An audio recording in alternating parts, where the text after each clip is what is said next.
Vitamin A નું પ્રથમ dose ક્યારે આપવામાં આવે છે? બરાબર, વિટામિન એ ની વાત છે.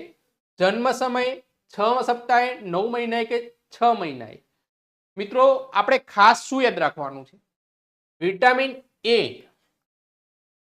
એક સપ્લિમેન્ટરી પ્રોગ્રામ છે મિત્રો, બરાબર છે, સપ્લિમેન્ટરી ફૂડ છે મિત્રો. જેટલા પણ પીળા રંગના ફળો છે, પીળા રંગના ફળોમાં શું રહેલું છે?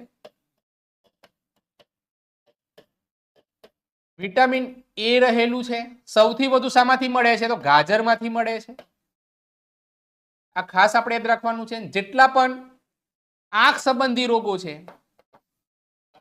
એ તમામે તમામ રોગો વિટામિન એ ઉપર આધાર રાખે છે. આ ખાસ આપણે યાદ રાખવાનું છે.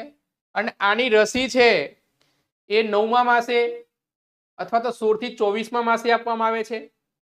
બરાબર છે, તો આનો જવાબ આવશે 9મા મહિને આપવામાં આવે છે. હવે 9મા માસે કેટલી આપવામાં આવે છે મિત્રો? તો યુનિટમાં આપવામાં આવે છે, ઇન્ટરનેશનલ યુનિટમાં.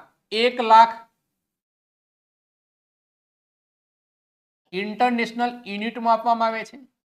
અને બીજા ડોઝમાં એટલે 16 થી 24 માસે સેકન્ડ ડોઝ આપણે આપીએ છીએ, જે 2 લાખ ઇન્ટરનેશનલ યુનિટમાં આપવામાં આવે છે. બરાબર, આપણે યાદ રાખવાનું છે.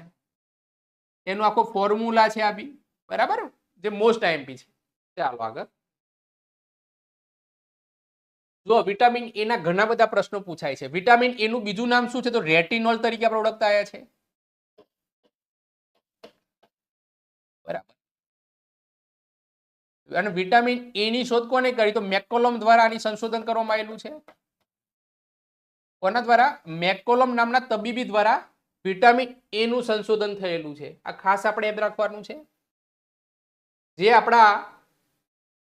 આપણો ઇમ્યુનાઇઝેશન પ્રોગ્રામ છે, બરાબર, યુનિવર્સલ ઇમ્યુનાઇઝેશન પ્રોગ્રામ અંતર્ગત આ રસી આપવામાં આવે છે. આ ખાસ આપણે યાદ રાખવાનું છે.